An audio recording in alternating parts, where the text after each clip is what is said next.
জিজ্ঞেস করো, কাক তুমি ভাত খেয়েছো? কাক তুমি কোক খেয়েছো? দেখি, কোক খায় নাই। আমি কোক খাবো না, তুমি খাবে? না, কাককে জিজ্ঞেস করো কাক খাবে কিনা। তাই? কাক কি খাবে তাহলে? রুটি খাবে?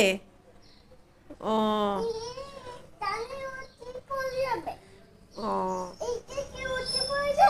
কাককে জিজ্ঞেস করো তো নুডলস খাবে কিনা।